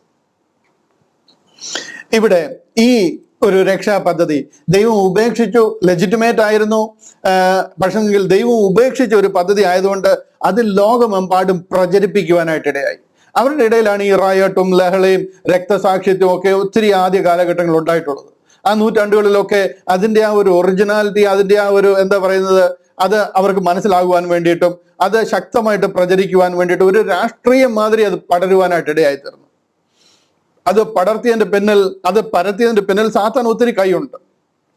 So that they will never come to know the gospel of the grace of God. കർത്താവിന്റെ ക്രൂസിലൂടെ ആരംഭിച്ച ആ ഒരു രക്ഷാ പദ്ധതി ജനം അറിയാതെ പോകും. ഇത് ഉലകം മുഴുവനും പ്രചരിക്കുവാനായിട്ടിടയായി. അവിടെ അതിനുശേഷം ഉലകത്തിന്റെ നേതാക്കന്മാർ, കോൺസ്റ്റന്റൈൻ ചക്രവർത്തി മാതിരിയുള്ള ആൾക്കാരൊക്കെ എഴുന്നേറ്റ് അതിനെ ഉറപ്പിക്കുവാനും ഭരണ സൗകര്യത്തിന് വേണ്ടി പലതും ക്രമീകരിക്കുവാനും അവരെഴുതി ഉണ്ടാക്കി. ചില ക്രിസ്ത്യൻ കൗൺസിലുകളൊക്കെ കൂടി ഇങ്ങനെ വേണം അങ്ങനെ വേണം എന്നൊക്കെ തീരുമാനിച്ച് ഓരോ കൗൺസിലും 10, 100, 150 നിയമങ്ങളൊക്കെ പാസ്സാക്കി അവരൊരു ക്രിസ്ത്യാനിറ്റി ഫോം ചെയ്തു. ആ ക്രിസ്ത്യാനിറ്റിയാണ് ഇന്ന് പ്രബലമായിരിക്കുന്നത്. ഈ ക്രിസ്ത്യാനിറ്റിയാണ് അന്നും പോളിനെതിരായിട്ട് തലപൊക്കിക്കൊണ്ടിരുന്നത്. പക്ഷെ അന്ന് 4 ഗ്രൂപ്പേ ഉള്ളായിരുന്നു, ഇന്ന് 45,000 ഗ്രൂപ്പായിട്ട് വളർന്നിരിക്കുന്നു. അതാണ് അതിന്റെ വ്യത്യാസം. അവർ പ്രചരിപ്പിച്ചത് ഇസ്രായേലിൽ നിന്നൊരു റെമനന്റിനെ ശേഷിപ്പിച്ചിരിക്കുന്നു. അവരുടെ നേതൃത്വത്തിൽ പെന്തക്കോസ്ത് നാളിൽ ക്രിസ്തീയ വിശ്വാസം ആരംഭിച്ചിരിക്കുന്നു. അതാണ് ക്രിസ്ത്യാനിറ്റി എന്നൊരു സുവിശേഷം പ്രചരിപ്പിച്ചിരിക്കുക. എന്നാൽ പന്തിരുവരുടെ നേതൃത്വത്തിൽ ഒരു റെമനന്റിനെ ദൈവം വിളിച്ചു എന്നുള്ളത് ശരിയാണ്, വളരെ വാസ്തവമാണ്. അത് ഇസ്രായേലിലെ റെമനന്റ്. പന്തിരുവര് 120 പേരായി, 120 3000 ചേർന്നു. 3000-നോട് പിന്നെ അടുത്ത ദിവസങ്ങൾ 5000 ചേർന്നു. അത് അവരിൽ നിന്ന് ദൈവം വിളിച്ച് വേർതിരിച്ച ഒരു ശേഷിപ്പാണ്. അതാ ആ ഇസ്രായേൽ ആസ് എ ഹോൾ, ആ ഒരു വലിയ പിണ്ഡം അതല്ല. ആ ഒരു പിണ്ഡത്തിൽ നിന്ന് ഒരു പാത്രത്തിനെ മാനപാത്രത്തിനും ഒരു പാത്രത്തിനെ അപമാനത്തിനും പണിയുവാൻ കുശവന് പിണ്ഡത്തിന് മേൽ അധികാരമില്ലയോ എന്ന് ചോദിച്ച ആ ഒരു ലംബാണ് അത്, ഒരു പിണ്ഡമാണ്. അത് യഹൂദനാണ്. ഇവിടെ ആ വേർതിരിക്കുന്നവരെ അവരിൽ നിന്ന് ഒരു ശേഷിപ്പ, ഒരു വേർതിരിവുണ്ടാകും. ആ വേർതിരിവ് ഉണ്ടാകുന്നത് ഒരു ഛിദ്രമാണ് ഉണ്ടാകുന്നത്. അവരുടെ വീടുകളിലും അവരുടെ കൂട്ടത്തിൽ നിന്നൊക്കെ അവർ മാറ്റപ്പെടേണ്ടതായിട്ട് വരും. ഒരു ഛിദ്രമുണ്ടാകും. ഒരു ഭവനത്തിൽ നിന്ന് തന്നെ ചിലപ്പോൾ 1-2 പേരോ അതിൽ കാണത്തുള്ളൂ. അല്ലെന്നുണ്ടെങ്കിൽ ഒരു ഗ്രൂപ്പിൽ നിന്ന് അവരെ വളരെ ചുരുക്കം പേരെ കാണത്തുള്ളൂ. യേശുക്രിസ്തുവിന്റെ പേര് പറഞ്ഞു കഴിഞ്ഞാൽ അവിടുന്ന് അവരെ പുറത്താക്കുന്ന രീതിയിൽ ഒരു വലിയ, ഇന്ന് നമ്മൾ അനുഭവിക്കുന്ന പോലെ തന്നെ ഒരു പ്രയാസം അവർക്കുണ്ടാവും. ഇതാണ് ലൂക്കോസിന്റെ സുവിശേഷത്തിൽ കർത്താവ് പറഞ്ഞ 12-ാം അധ്യായം അതിന്റെ 51 മുതലുള്ള 1-2 വാക്യങ്ങൾ ഞാനത് വായിച്ച് കേൾപ്പിക്കാം. ലൂക്കോസിന്റെ സുവിശേഷം 12-ാം അധ്യായം അതിന്റെ 51 മുതലുള്ള വാക്യങ്ങൾ. അവിടെ പറയുന്നുണ്ടോ, ഭൂമിയിൽ സമാധാനം നൽകുവാൻ ഞാൻ വന്നിരിക്കുന്നു എന്ന് തോന്നുന്നുവോ? അല്ലല്ല, ഛിദ്രം വരുത്തുവാൻ അത്രേ എന്ന് ഞാൻ നിങ്ങളോട് പറയുന്നു. മനസ്സിലായോ? ഇവിടെ ഒരു ഛിദ്രമുണ്ടാകുക, അതായത് കർത്താവിന്റെ നാമത്തോട് ചേരുന്നവൻ, ഒരു റെമനന്റ് ഇവിടെ വേർതിരിയുക. ഇനിമേൽ ഒരു വീട്ടിൽ 2 മൂവരോട് 2 ഇങ്ങനെ 5 പേർ തമ്മിൽ ഛിദ്രിച്ചിരിക്കും.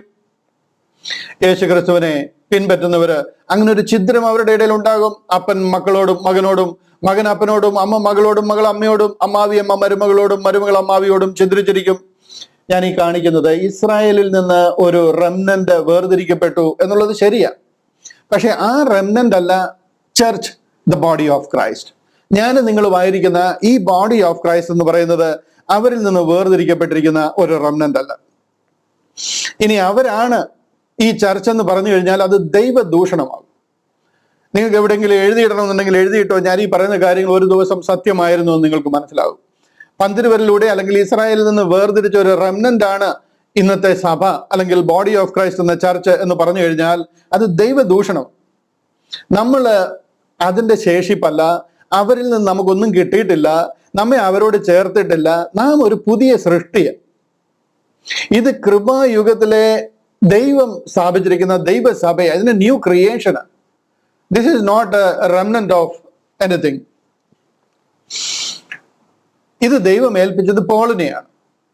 അദ്ദേഹം റെംനന്റിന്റെ ഭാഗമേ അല്ല. പോൾ എന്ന് പറയുന്നത് പോളിനെയാ ഇത് അറിയിക്കാൻ ദൈവം വിളിച്ചിരിക്കുന്നത്. എനിക്ക് കൃപ ലഭിച്ചിരിക്കുന്നു എന്നാ പറയുന്നത്. എഫേസ് ലേഖനം 3:2 വാക്യം കണ്ടില്ലേ? എഫേസ് ലേഖനം 3 അധ്യായം അതിന്റെ 2 വാക്യത്തിൽ പറയുന്നത്,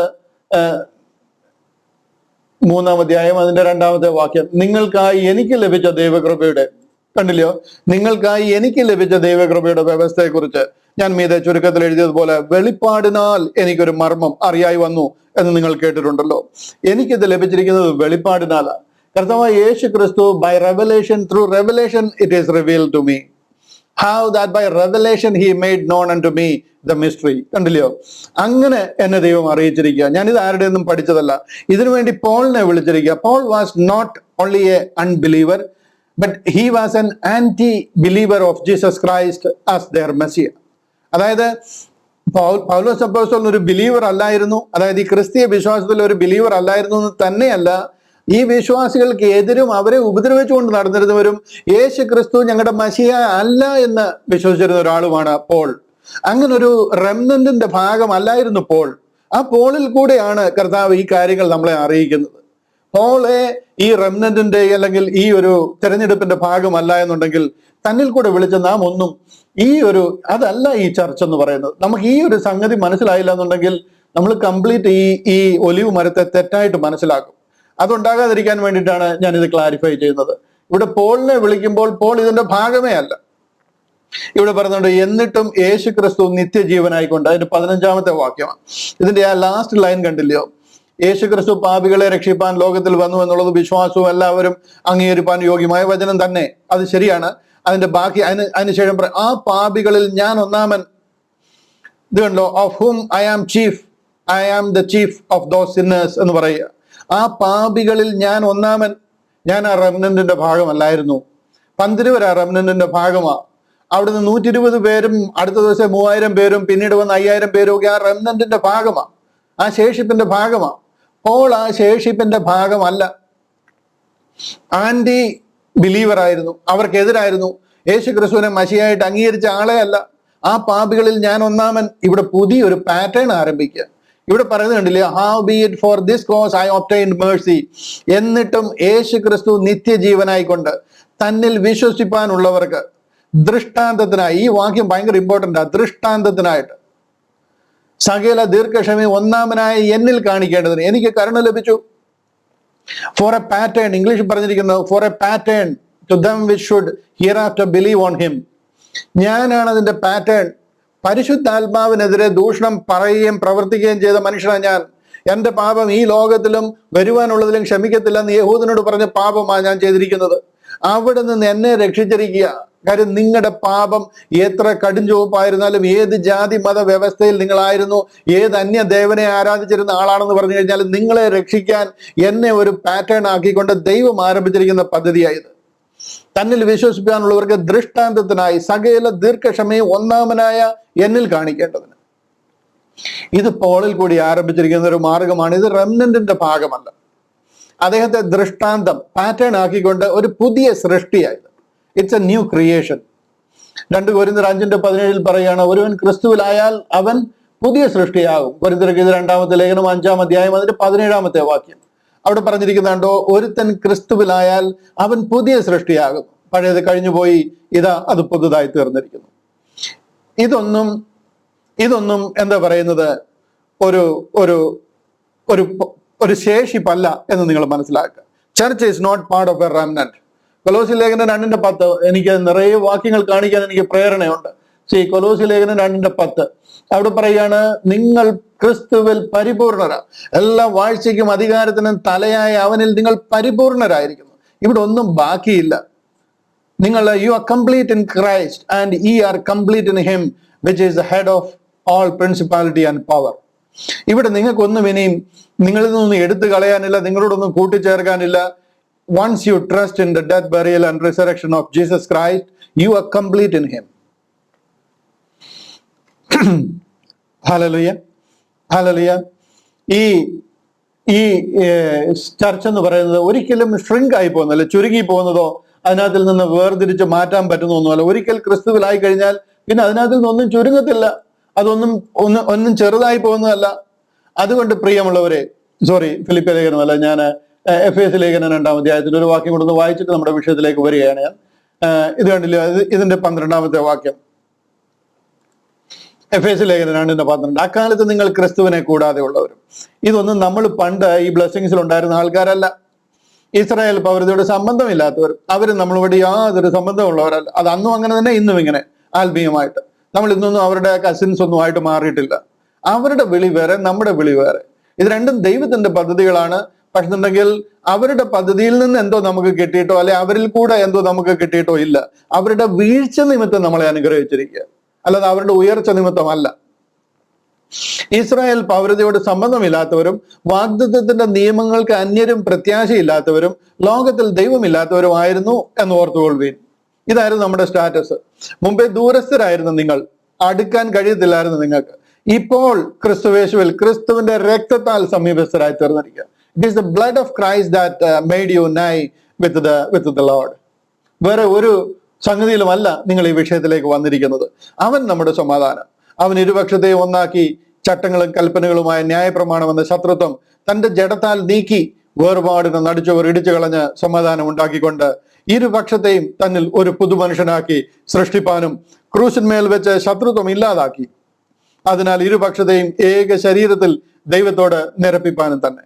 ഇങ്ങനെ നമ്മൾ ഒരു ശരീരത്തിന്റെ ഭാഗമായി തീർന്നിരിക്കുക. ഇങ്ങനെ നമ്മൾ ബോഡി ഓഫ് ക്രൈസ്റ്റിന്റെ ഭാഗമായി തീർന്നിരിക്കുക. അതുകൊണ്ട് നമ്മൾ ഒരു ശേഷിപ്പാണെന്നും ശേഷിപ്പിന്റെ ഭാഗമാണെന്നും ഒക്കെ പറഞ്ഞു കഴിഞ്ഞാൽ നിങ്ങൾക്ക് അത് ഉൾക്കൊള്ളുവാനും നിങ്ങൾക്ക് മനസ്സിലാക്കുവാനും കഴിയും എന്ന് ഞാൻ വിശ്വസിക്കുന്നു. ക്രിസ്ത്യാനി മുഴുവനും ഇന്ന് ഈ ഒരു വിശ്വാസത്തിൽ തെറ്റിപ്പോയിരിക്കുക. ഇതെന്തോ ഒരു എന്താ പറയുന്നത്, നമുക്ക് ഒരു സോഷ്യൽ കാര്യങ്ങളൊക്കെ നടക്കാൻ വേണ്ടിയിട്ട് ഒരു പ്രസ്ഥാനം എന്നൊരു നിലയിലായി മാറിയിരിക്കുക. ചർച്ച, കല്യാണം നടക്കാനും പിള്ളേരുണ്ടായി കഴിഞ്ഞാൽ അതിനെ മാമോദിസ മുക്കാനും പിന്നെ വീട് കൂതാശയും ഒക്കെ ആയിട്ട് അങ്ങനെ പോകാനും പിന്നെ ഞായറാഴ്ചകളിൽ ഒന്ന് പോകാനും ഒക്കെ ഉള്ളൊരു സ്ഥലം, അങ്ങനെ ഒരു ഔട്ടിങ്, അങ്ങനെ ഒരു സംഗതിയായിട്ട് മാറിയിരിക്കുകയാണ്. ഈ മൂക്കിൽ നിന്ന് ശ്വാസം പോയി കഴിഞ്ഞാൽ എന്താ നടക്കാൻ പോകുന്നതെന്ന് നമുക്ക് ചിന്തിച്ചിട്ട് പോലുമില്ല ജനം. കാര്യം അത് ചിന്തിക്കാൻ പോലും നമുക്ക് നമ്മുടെ കണ്ണ് അതുപോലെ കുരുടായിരിക്കുക, നമ്മുടെ മനസ്സ് അതുപോലെ കുരുടായിരിക്കുക. ഈ വചനം ഒക്കെ മനസ്സിലായി കഴിയുമ്പോഴാണ് നമുക്ക് ആ ഒരു ഹൃദയഭാരം, ഒരു ആത്മഭാരം ഉണ്ടാകുന്നത്.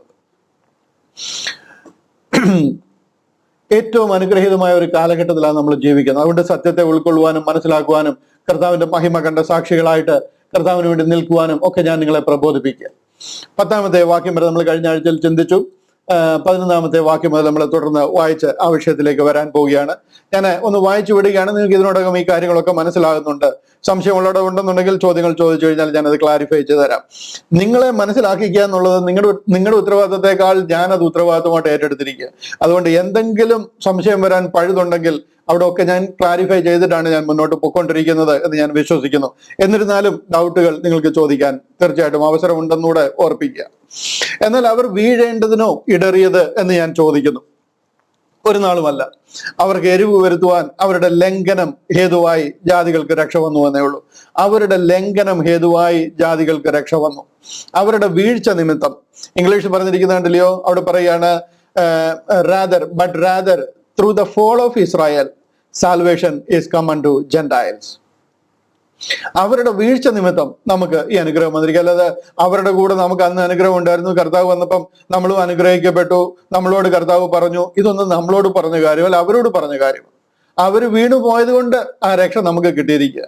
അവരുടെ ഉയർച്ചയിലൂടെ നമ്മളെ രക്ഷിക്കുമെന്നാണ് പറഞ്ഞിരുന്നത്. പക്ഷേ ഇവിടെ അവരുടെ വീഴ്ചയിൽ കൂടി നമുക്ക് രക്ഷ വന്നിരിക്കുക. അതുകൊണ്ടാണ് അടുത്ത വാക്യത്തിൽ പറയുന്നത്, എന്നാൽ അവരുടെ ലംഘനം ലോകത്തിന് ധനവും അവരുടെ നഷ്ടം ജാതികൾക്ക് സമ്പത്തും വരുവാൻ കാരണമായി എങ്കിൽ അവരുടെ യഥാസ്ഥാപനം എത്രയധികം. ഈ പറയുന്നത് അവർക്ക് അടി കൊണ്ടു കഴിഞ്ഞപ്പോൾ, ദൈവം അവരെ വെട്ടിക്കളഞ്ഞപ്പോൾ നമ്മളെ അനുഗ്രഹിച്ചുവെങ്കിൽ ദൈവത്തിന്റെ ജനവും ദൈവം ഈ ലോകത്തിൽ അനുഗ്രഹിച്ച് വാഴുവാനായിട്ട് നിത്യം യുഗായുഗം വാഴുവാനായിട്ട് പോകുന്ന ജനത്തിന്റെ അനുഗ്രഹം വരുന്ന കാലഘട്ടത്തിൽ ആ കൂട്ടത്തിൽ ഉണ്ടായിരിക്കുന്ന ജാതികളുടെ അവസ്ഥ എന്തായിരിക്കുമെന്നാ ഈ വാക്യത്തിൽ പറയുന്നു. അവരെ അടിച്ചപ്പോൾ തന്നെ നമുക്ക് ഇത്രയും അനുഗ്രഹം. എന്നാൽ അവരുടെ ലംഘനം ലോകത്തിന് ധനവും എന്നൊക്കെ പറഞ്ഞ ആത്മീയ അനുഗ്രഹമാണ്. അവരുടെ നഷ്ടം ജാതികൾക്ക് സമ്പത്തും വരുവാൻ കാരണമായി എങ്കിൽ അവരുടെ യഥാസ്ഥാനം എത്രയധികം. ഇവരെ യഥാസ്ഥാനപ്പെടുത്തുന്ന ഒരു സമയമുണ്ട്. ഇവരെ ആ 7 വർഷത്തിലെ പീഡനകാലത്തിൽ കൂടി യഥാസ്ഥാനപ്പെടുത്തുകയും ദൈവം രാജാതിരാജാവായിട്ട് അവരുടെ മധ്യത്തിലേക്ക് ഇറങ്ങി വരികയും ചെയ്യും. ഒലിവ് മലയിൽ കർത്താവിന്റെ പാദം ചവിട്ടും. അങ്ങനെ ഇസ്രായേൽ ഗോത്രത്തിൽ യഹൂദ ഗോത്രത്തിന്റെ സിംഹമായവൻ ദാവീദിന്റെ സിംഹാസനത്തിൽ ഇരുന്ന് ഈ ലോകത്തെ ഭരിക്കും. അന്ന് യഹൂദൻ ഈ ലോകത്ത് നിറയുന്ന രീതിയിൽ അനുഗ്രഹം കൊണ്ട് നിറയും. അവരുടെ ആ അനുഗ്രഹ കാലത്ത് നാം എല്ലാവരും അന്ന് അതിലുണ്ടായിരിക്കുന്ന ജാതികളൊക്കെ അനുഗ്രഹിക്കപ്പെടുവാൻ, രക്ഷിക്കപ്പെടുവാൻ, അനേകര് അനുഗ്രഹിക്കപ്പെടുവാനായിട്ട് ഇടയാകും. പക്ഷെ അവിടെ കടക്കുവാൻ ഭയങ്കര പാടായിരിക്കും, ഭയങ്കര ബുദ്ധിമുട്ടായിരിക്കും. വളരെ ചുരുക്കം പേര് കോലാടിനെയും ചെമ്മരിയാടിനെയും വേർതിരിക്കുന്ന പോലെ തിരിയപ്പെടുന്ന ചില കോലാടുകൾ ആ കൂട്ടത്തിൽ ഉണ്ടാകും. അതിൽ കടന്ന് കൂടുന്ന ജാതികൾ അവർക്ക് എന്തുമാത്രം അനുഗ്രഹം ആ സമയത്ത് ഉണ്ടാകും എന്ന് പറയുക. അവരുടെ നഷ്ടം ജാതികൾക്ക് സമ്പത്തും വരുവാൻ കാരണമായെങ്കിൽ അവരുടെ യഥാസ്ഥാനം എത്രയധികം അവരെ അനുഗ്രഹിക്കപ്പെടും. അതുകൊണ്ട് പറയുക, എന്നാൽ ജാതികളായ നിങ്ങളോട്. കണ്ടോ, ഇവിടുത്തെ ഒരു വാക്യം കണ്ടില്ലയോ? എന്നാൽ ജാതികളായ നിങ്ങളോട്. ആരോടാ പറയുന്നത്? റോമാ സഭയോട് പറയുക. അവിടെ ജാതികളാണെന്നുള്ളതിന്റെ അടുത്ത ഒരു എക്സാമ്പിൾ അത്. എന്നാൽ ജാതികളായ നിങ്ങളോട് ഞാൻ പറയുന്നത്, ജാതികളുടെ അപ്പോസ്തലനായിരിക്കാൻ. കണ്ടോ, ഇവിടെ പറയുന്ന for I speak to you Gentiles and as much as I am the apostle of the Gentiles. എന്നെ ജാതികളുടെ അപ്പോസ്തലനായിട്ട് ദൈവമാക്കിയിരിക്കുക. ഇത് വേറൊരു തെളിവാണ് റോമ സഭയിൽ ജാതികളായിരുന്നു പ്രിഡോമിനന്റ്ലി ഉണ്ടായിരുന്നത് എന്നുള്ളത്. എന്നാൽ ജാതികളായ നിങ്ങളോട് ഞാൻ പറയുന്നത്, ജാതികളുടെ അപ്പോസ്തലനായിരിക്കാൻ ഞാൻ എൻ്റെ ശുശ്രൂഷയെ, ഞാൻ എൻ്റെ സ്വജാതിക്കാർക്ക് വല്ല വിധേനയും സ്പർദ്ധ ജനിപ്പിച്ച് അവരിൽ ചിലരെ രക്ഷിക്കാമെങ്കിലോ എന്ന് വെച്ച് തന്നെ ഞാൻ എൻ്റെ ശുശ്രൂഷയെ പുകഴ്ത്തുന്നു. ഇസ്രായേലിനെ മുഴുവനും രക്ഷിക്കാമെന്ന് വിചാരിച്ച് നല്ല പറയുന്നത്, അവരിൽ ചിലരെയെങ്കിലും, ലൈക്ക് ഐ ഗോട്ട് സേവ്ഡ്, എന്നെ ദൈവം രക്ഷിച്ചതുപോലെ, ആ ബെന്യാമീൻ ഗോത്രക്കാരൻ ഇസ്രായേൽ ജാതിക്കാരനായിരുന്നു, എന്നെ ദൈവം ഇസ്രായേലിനെ കൈവിട്ട് കളഞ്ഞിട്ടും എന്നെ പേർ ചൊല്ലി വിളിച്ച് രക്ഷിച്ചതുപോലെ അവരിൽ ചിലരെ എനിക്ക് രക്ഷിക്കാമെങ്കിലോ എന്ന് വെച്ച് ഞാൻ എൻ്റെ ശുശ്രൂഷയെ പുകഴ്ത്തുന്നു. അതാ പറയുന്നത്, നിങ്ങള് എന്നാൽ ജാതികളായ നിങ്ങളോട് ഞാൻ പറയുന്നത്, ജാതികളുടെ അപ്പോസ്തലനായിരിക്കാൻ ഞാൻ എൻ്റെ സ്വജാതിക്കാർക്ക്, ഞാൻ എൻ്റെ യഹൂദ ജാതിക്കാർക്ക്, എൻ്റെ കിൻസ്മാൻ, അവർക്ക് വല്ല വിധേനെ സ്പർദ്ധ ജനിപ്പിച്ചു. സ്പർദ്ധ എന്ന് പറഞ്ഞാൽ എന്താ? അവർക്കൊരു എന്താ പറയുന്നത്? സ്പർദ്ധയ്ക്ക് എന്താ പറയുന്നത്?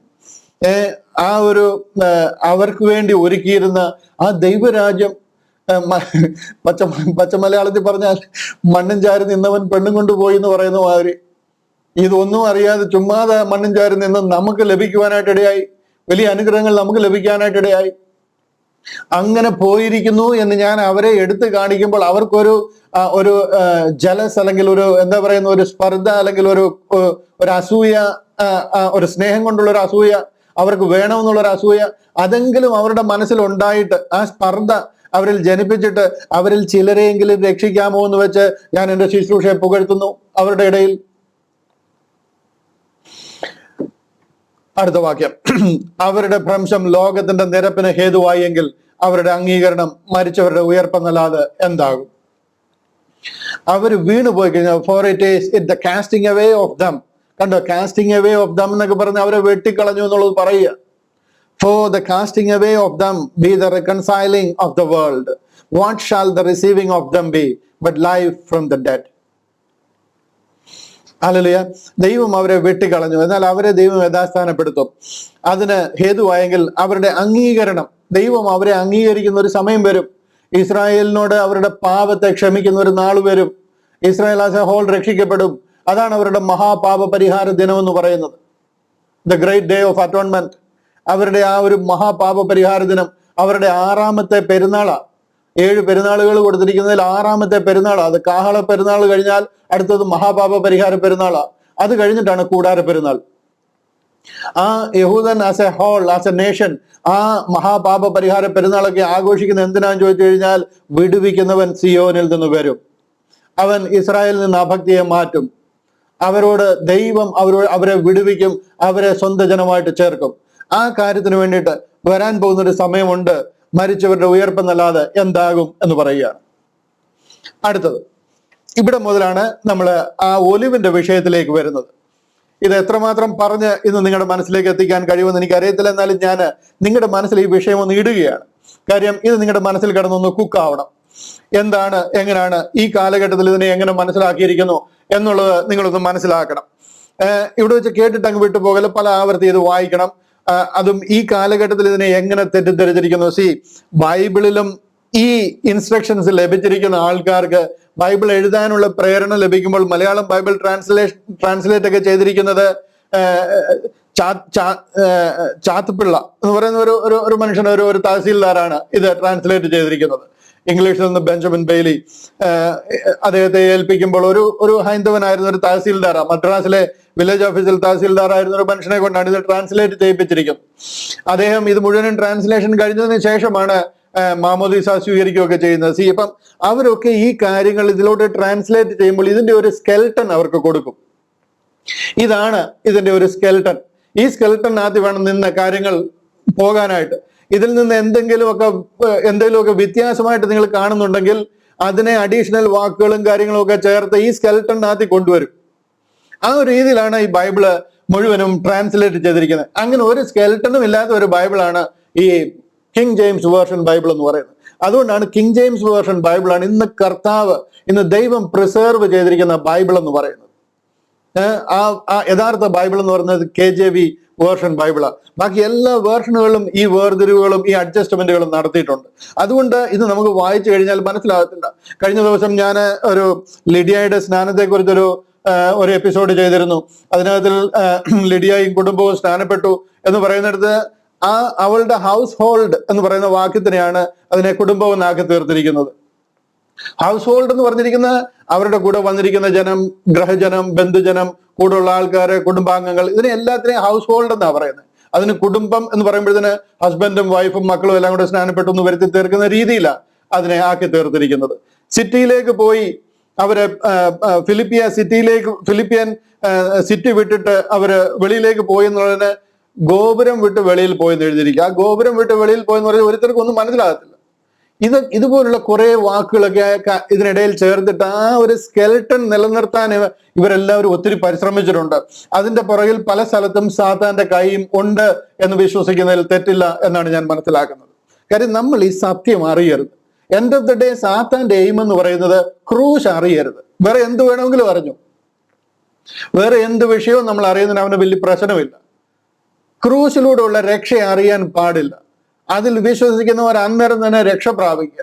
അതറിയാതെ വേറെ എന്തെല്ലാം വേണമെങ്കിലും ചെയ്തോ, ഒരു പ്രശ്നവുമില്ല. ആ രീതിയിലാണ് കാര്യങ്ങളെ ഇവിടെ ക്രമീകരിച്ചിരിക്കുന്നത് എന്ന് ഞാൻ നിങ്ങളെ ഓർപ്പിക്കുക.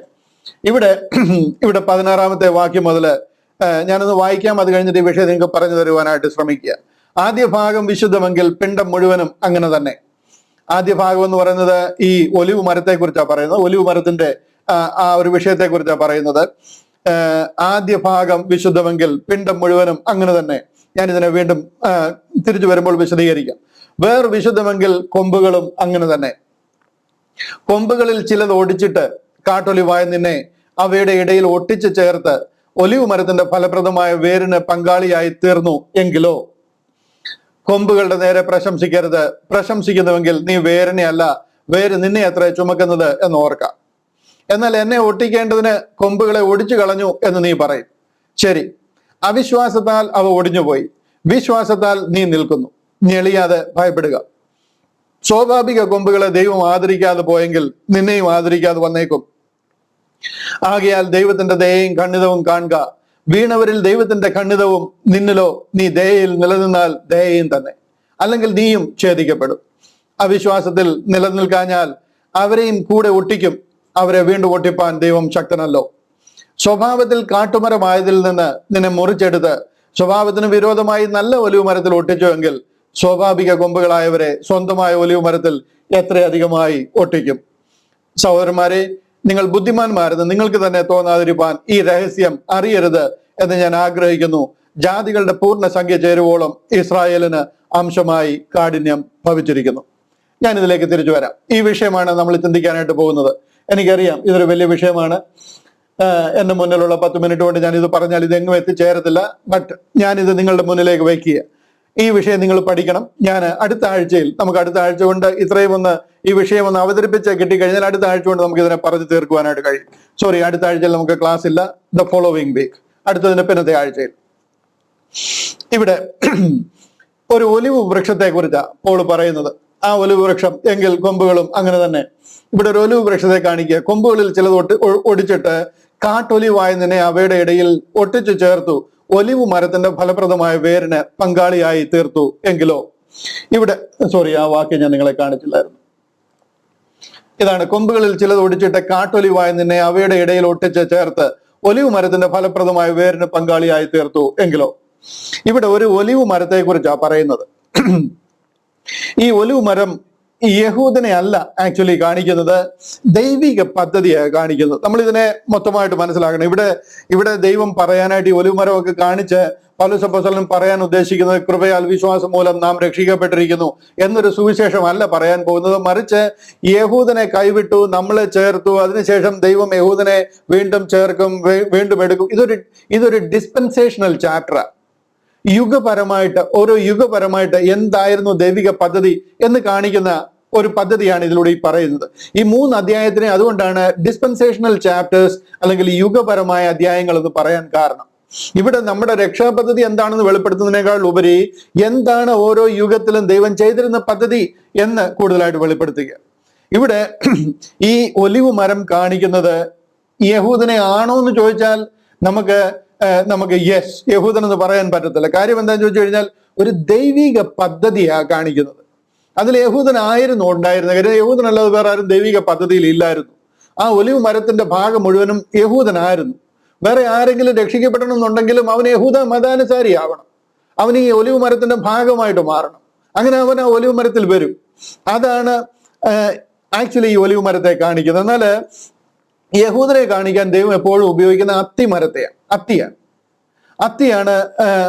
യഹൂദൻ എന്ന ഒരു രാജ്യത്തെ കാണിക്കുവാനായിട്ട് ഉപയോഗിക്കുന്നത്. ഒത്തിരി എക്സാമ്പിളുകൾ നമുക്ക് ബൈബിളിൽ തന്നെ ലഭിക്കും. മുന്തിരിത്തോട്ടത്തിൽ നട്ടിരുന്ന ഒരു അത്തിവൃക്ഷം, കർത്താവ് പറയുന്ന ഉപമയുണ്ട്. ഞാൻ മുന്തിരിത്തോട്ടത്തിൽ നട്ടിരുന്ന ഒരു അത്തിവൃക്ഷം ഉണ്ടായിരുന്നു. ആ അത്തിവൃക്ഷം എന്ന് പറയുന്നത് യഹൂദന. അതിൽ ഫലം ഞാൻ തിരഞ്ഞു വന്നു, ഫലം കണ്ടില്ല. ആ അത്തിയിൽ ഫലം കണ്ടില്ല എന്നൊക്കെ പറയുന്നത് യഹൂദനെ നോക്കിയ. കർത്താവ് പറയുന്നത് വേറൊരു ഉപമയുണ്ട്, അത്തിയെ നോക്കി ഒരു ഉപമ പഠിപ്പീൻ. അതിന്റെ ഇല തളിർത്ത് വരുമ്പോൾ വേനൽ അടുത്തു എന്ന് നിങ്ങൾ പറയുന്ന പോലെ അതിനെ നോക്കി ആ അത്തിയെ എന്ന് പറയുന്നത് യഹൂദന്. ജെരമ്യാ പ്രവചനം പഠിച്ചു കഴിഞ്ഞാൽ നമുക്ക് വേറൊരു ഉപമ കാണാം. ഒരു കൊട്ട, ആ കൊട്ടയിൽ 2 പഴുത്ത് അളിഞ്ഞു പോയ അത്തിപ്പഴം ഇരിക്കുന്നത്. ആ 2 അളിഞ്ഞ അത്തിപ്പഴത്തെ കുറിച്ച് പറയും. ഇത് 2 കെട്ട് പഴുത്ത് അളിഞ്ഞു പോയി. അത് ഒന്ന് ഹൗസ് ഓഫ് ഇസ്രായേലും ഒന്ന് ഹൗസ് ഓഫ് യൂദായുമാണ്. ഇത് 2 പഴവും ഒരു കൊട്ടയിൽ ഇരിക്കുന്നതിനെ കുറിച്ച് ജെരമ്യാ പറയുന്ന ഒരു ഭാഗമുണ്ട്. അതുപോലെ തന്നെ യെശയ്യാ പ്രവചനം പറയുന്ന 5-ാം അധ്യായം അതിന്റെ 1 മുതൽ 7 വരെ വായിച്ചു നോക്കിക്കഴിഞ്ഞാൽ ഒരു ക്ലാസിക് എക്സാമ്പിളാണ്. അത് വായിച്ചു കഴിഞ്ഞാൽ യഹൂദനെ കുറിച്ച് ദൈവത്തിന്റെ പദ്ധതി എന്തായിരുന്നു, ആ അത്തിമരം ദൈവം എവിടുന്ന് കൊണ്ടുവന്നു, എവിടെ നട്ടു, അതിന് ചക്ക് കുഴിച്ചിട്ടു, വേലി കെട്ടി, അതിൽ ഫലം ഉണ്ടാകുമെന്ന് വിചാരിച്ച് കാത്തിരുന്നു. എന്നാൽ കായ്ച്ചത് കാട്ടുമുന്തിരിങ്ങ എന്ന് പറയുന്ന ഒരു അത്തി കായ്ച്ചു എന്ന് പറയുന്ന ഒരു ഭാഗം നമുക്ക് അവിടെ കാണുവാനായിട്ട് കഴിയും. ഇതെല്ലാം യഹൂദനെ കാണിക്കുവാനായിട്ട് ഉപയോഗിച്ചിരിക്കുന്ന ഭാഗങ്ങളാണ്. അതുപോലെ തന്നെ അതൊരു രാഷ്ട്രീയപരമായിട്ട് അവരെ കാണിക്കാനായിട്ട് ഉപയോഗിക്കുന്ന അത്തിയാണ്. എന്നാൽ അവരുടെ ആത്മീക നിലവാരത്തെ കുറിച്ച് എപ്പോഴെങ്കിലും സംസാരിക്കണമെന്നുണ്ടെങ്കിൽ അവരെ കാണിക്കുവാൻ ഉപയോഗിക്കുന്നത് മുന്തിരിയാണ്. 3 മരങ്ങളെയും അവരെ കാണിക്കാനായിട്ട് ഉപയോഗിച്ചിട്ടുണ്ട്. അതിൽ രാഷ്ട്രീയപരമായിട്ട് അവരെ കാണിക്കുന്നത് അത്തിമരം. എന്നാൽ ആത്മീകപരമായിട്ട് അവരെ എവിടെങ്കിലും പറയണമെന്നുണ്ടെങ്കിൽ അവിടെ മുന്തിരിയാണ് കാണിക്കുന്നത്. അവിടെ പറയുന്നത് യോഹന്നാന്റെ സുവിശേഷം 15-ാം അധ്യായം പഠിച്ചാൽ നിങ്ങൾക്ക് കാണാം, ഞാൻ സാക്ഷാൽ മുന്തിരിവള്ളിയും എൻ്റെ പിതാവ് തോട്ടക്കാരനുമാകുന്നു. വൈൻ ആൻഡ് വൈൻ ഡ്രസ്സർ, അതിനെക്കുറിച്ച് കാണാം. കൊമ്പിന് മുന്തിരിവള്ളിയിൽ വസിച്ചിട്ടല്ലാതെ കായ്പാൻ കഴിയത്തില്ല എന്നൊക്കെ പറഞ്ഞിട്ട് വൈനിനെ കുറിച്ച് ഒത്തിരിയും കാര്യങ്ങൾ പറയുന്നത് കാണാം. ഇതാണ് ആത്മീക നിലവാരം കാണിക്കാനായിട്ട് ഉപയോഗിക്കുന്നത്. എന്നാൽ ഒലിവ് വൃക്ഷത്തെ ഉപയോഗിക്കും. അത് യഹൂദനെ കാണിക്കാനല്ല, ദൈവത്തിന്റെ ആത്മീക ഇടപെടലുകൾ, ദൈവത്തിന്റെ ആത്മീക പദ്ധതി, ആ ഹെവൻലി ബ്ലെസ്സിങ്സ്, ആ ദൈവിക സാന്നിധ്യം, ആ ഡിവൈൻ ബ്ലെസ്സിങ്സ് കാണിക്കാനായിട്ട്, ആ പ്രസൻസ് കാണിക്കാനായിട്ട് ദൈവം ഉപയോഗിക്കുന്ന മരമാണ് ഒലിവ് എന്ന് പറയുന്നത്. ഇടിച്ചെടുത്ത ഒലിവെണ്ണ എന്ന് പറയുന്നത് പരിശുദ്ധാത്മാവിനെ കാണിക്കുന്നതാണ്. ആ എണ്ണയിൽ കത്തിക്കൊണ്ടിരിക്കുന്ന തിരികൾ എന്ന് പറയുന്നത് ആ ദൈവിക സാന്നിധ്യത്തെ കാണിക്കുന്നതാണ്. ശലോമോൻ പണിത ആലയമുണ്ട്. ആ ആലയത്തിന്റെ മെയിൻ ഡോർ ഉണ്ട്. ആ മെയിൻ ഡോറിൽ അത് കൂടെ വേണം നമ്മൾ ആലയത്തിലേക്ക് കടക്കാൻ. ആ മെയിൻ ഡോർ മുഴുവനും ഒലിവ് മരം കൊണ്ട് പണിതിരിക്കണമെന്ന്, ഒലിവിന്റെ തടിയായിരിക്കണമെന്ന്. കാര്യം ആ ദൈവിക സാന്നിധ്യത്തിലോട്ട് കടക്കുന്നത് അതിലൂടെ വേണം. ഇതെല്ലാം കാണിക്കുന്നത്, ആ ഒലിവിനെ കാണിക്കുന്നത് ദൈവ സാന്നിധ്യത്തെയാണ്, ദൈവിക പദ്ധതിയെയും ദൈവിക അനുഗ്രഹങ്ങളെയും കാണിക്കുന്നത്. ആകെ മൊത്തത്തിൽ ഈ ഒലിവ് എന്ന് പറഞ്ഞു കഴിഞ്ഞാൽ എന്താ പറയുന്നത്, ദൈവത്തിന്റെ രക്ഷാ പദ്ധതി. നിങ്ങൾക്ക് മനസ്സിലാകുന്നുണ്ടോ? ദൈവം അഖിലാണ്ടത്തെ സൃഷ്ടിച്ച ദൈവത്തിന് മനുഷ്യനെ രക്ഷിക്കാനുള്ള ഒരു അനാദി നിർണയം, ഒരു ദൈവിക പദ്ധതി ഉണ്ട്. 2-fold പർപ്പസ് ഓഫ് ഗോഡ് എന്ന് പറയുന്നത്, ദൈവത്തിന്റെ ആ ദ്വിമാന പദ്ധതികൾ എന്ന് പറയുന്നത് ഈ പദ്ധതികളാണ്. അതിനെയാണ് ദൈവം ഈ ഒലിവ് മരം കൊണ്ട് കാണിക്കുന്നത്. അതിൽ ആരാ ഉള്ളതെന്ന് ചോദിച്ചു കഴിഞ്ഞാൽ നിങ്ങളൊന്ന് ചിന്തിച്ചു നോക്കി, ആരൊക്കെ ഉണ്ടാകാൻ പറ്റും?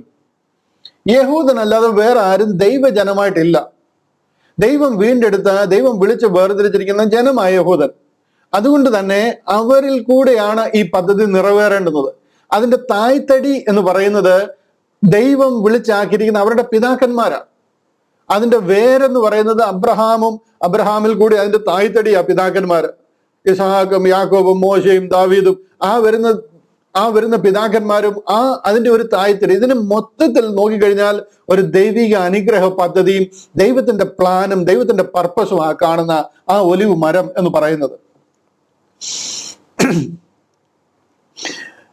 ഇവിടെ വീണ്ടും നിങ്ങൾ ഓർക്കേണ്ടത്, പോളിന്റെ ഈ ഫോക്കസ് എന്ന് പറയുന്നത് കൃപയാൽ വിശ്വാസം മൂലം ജനം രക്ഷിക്കപ്പെടുന്ന വിഷയമല്ല, മറിച്ച് യുഗപരമായിട്ട് അവരിൽ എന്ത് നടക്കുന്നു എന്നുള്ളൊരു കാര്യമാണ് പൗലോസ് അപ്പോസ്തലൻ ഇതിലൂടെ നമ്മെ പറഞ്ഞറിയിക്കുവാനായിട്ട് ആഗ്രഹിക്കുന്നത്. ഒലിവ് വൃക്ഷത്തെ നമ്മളിവിടെ കാണുകയാണ്. ഇസ്രായേൽ അല്ല, മറിച്ച് ദൈവിക അനുഗ്രഹ പദ്ധതിയാണ്. ഇസ്രായേൽ ആയിരുന്നെങ്കിൽ ദൈവം അതിനെ അത്തിയെ മാത്രം ഉപയോഗിച്ചേനെ. അത്തിയിൽ കൂടി എന്ത് നടക്കുന്നു എന്നൊരു അത്തിമരത്തിന്റെ ഉപമ കാണിച്ച് നമുക്കത് മനസ്സിലാക്കി തന്നേനെ. ഇവിടെ ഇതിന്റെ വേരും തായ്തടികളും ഒക്കെ പറയുന്നത് കാണുമ്പോൾ നമ്മൾ മനസ്സിലാക്കണം, ദൈവിക പദ്ധതിയെ കുറിച്ചാണ് ഈ പറയുന്നത്. നമ്മുടെ വിഷയത്തിലേക്ക് വരാം.